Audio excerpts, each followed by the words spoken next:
In the heart of Lagos, Adedeo, a successful businessman in the oil industry, was living a life many only dreamed of. He had built an empire from scratch, transforming from a modest young man to a respected millionaire. His wife, Adebimpe, was a graceful and elegant woman, the perfect companion for someone of his status. Together, they had two beautiful children, Tunde, their mischievous 10-year-old son, and Morankeji, their sweet, innocent 6-year-old daughter. Their home was a large, opulent mansion, filled with everything one could imagine: luxury cars, priceless artwork, and imported furniture. Life was good. There were grand parties, holidays in exotic destinations, and an enviable social circle. But as often happens with those who experience great success, tragedy struck when the oil market collapsed. Adedeo's company faced severe losses, and soon, he was out of a job. Despite his best efforts to find a new position,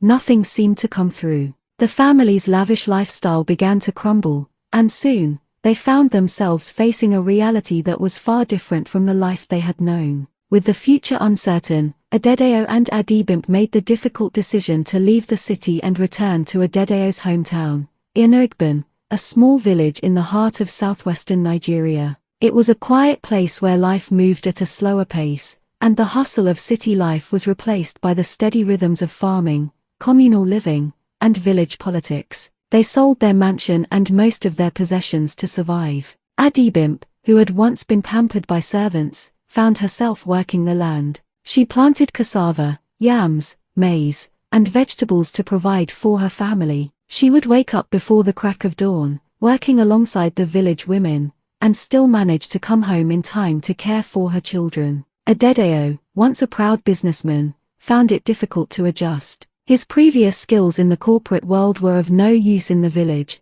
where the only opportunities lay in the agricultural sector. His pride was bruised, and he often sank into a deep depression, unable to find work and unable to provide for his family the way he once had. One evening, as Adebimpe returned home from the fields, her husband sat on their small porch, staring into the distance. "Adedeo, are you okay?" Adebimpe asked gently, setting down her basket of harvested crops. He sighed deeply, his eyes weary. "Bimpe, I don't know how much longer I can keep this up. I was once a man of power and influence. Now, I am nothing. We are nothing." Adebimpe placed a hand on his shoulder, squeezing it reassuringly. "We will get through this, my love. We have each other, and we have our children. That is all we need." But despite her encouragement, Adedeo's spirit seemed to wither day by day. He withdrew into himself, and as time went on, it became clear that the weight of the situation was too much for him to bear. In the village, there was a man who had long cast his eyes on Adebimpe.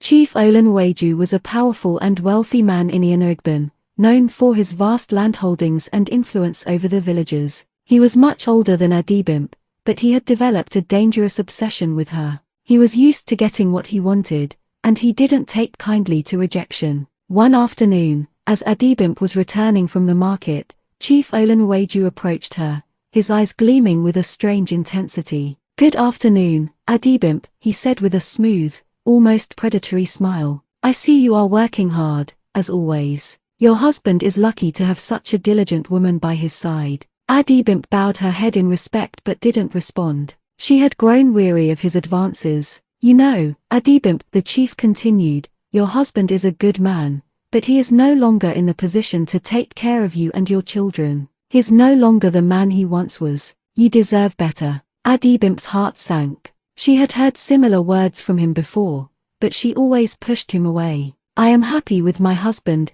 Chief," she said firmly, not making eye contact. "We will manage." "But you don't have to manage," he said, stepping closer. "You deserve luxury, comfort. I can give you that. You don't need to be working in the fields like a common woman. You are far too beautiful, too refined for this life. Leave your husband, and come live with me. I will take care of you, and your children." Adebimpe's heart raced, but she didn't show it. "I am married to my husband, Chief. I will never leave him." Chief Olanweju chuckled darkly. "We will see about that, Adebimpe. You'll come around." Life continued to be a struggle. Adebimpe worked tirelessly on the farm, but the money she made wasn't enough to cover their basic needs. One day, disaster struck. Morankeji, her daughter, fell ill. At first, it seemed like a simple fever, but it worsened quickly. Soon, Morankeji was unable to keep down food, and her skin grew pale and clammy. Adibimp's heart ached as she saw her little girl suffering.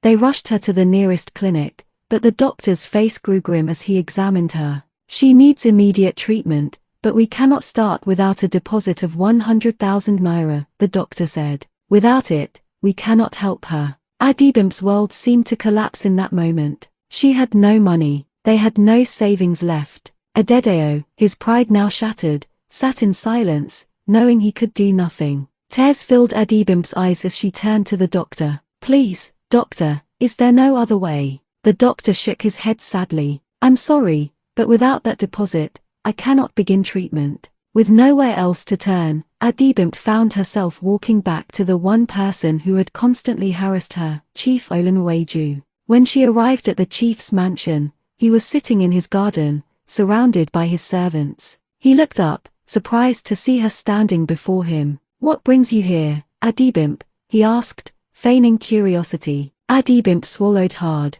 Chief, my daughter, Morankeji is very sick. The doctor says we need 100,000 naira for her treatment. I have no money. Please, I beg you. Chief Olanweju studied her face for a long moment, and then his lips curled into a knowing smile. I see. So, you've come to me for help. I don't know what else to do. Chief, Adibimp said, her voice trembling. Please help me save my daughter. The chief leaned back in his chair, tapping his fingers together. I can help you, Adibimp, but there is a condition. Adibimp's heart skipped a beat. She already knew what was coming. What is the condition? She asked, her voice small. You will stay with me for 1 month, he said, his voice low and dangerous. You will give yourself to me, and I will satisfy my desires. Only then will I give you the money. Adibimp felt as though the earth had shifted beneath her feet. This was a decision no woman should have to make, but her daughter's life hung in the balance. With tears in her eyes, she whispered,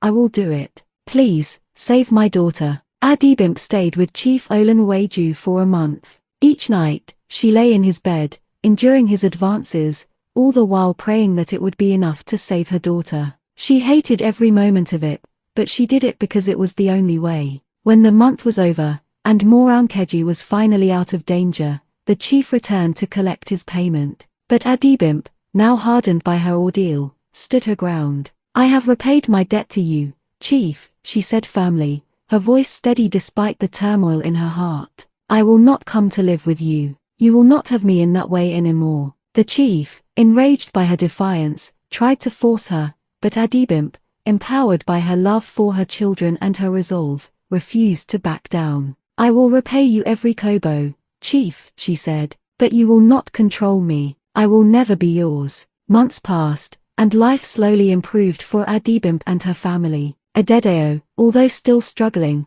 found small ways to support his family. Adibimp continued her farm work, but now, she did so with a new sense of purpose. She no longer feared the chief or anyone who sought to control her. The end. Thanks for listening. We love. Don't forget to like, comment and subscribe to our channel.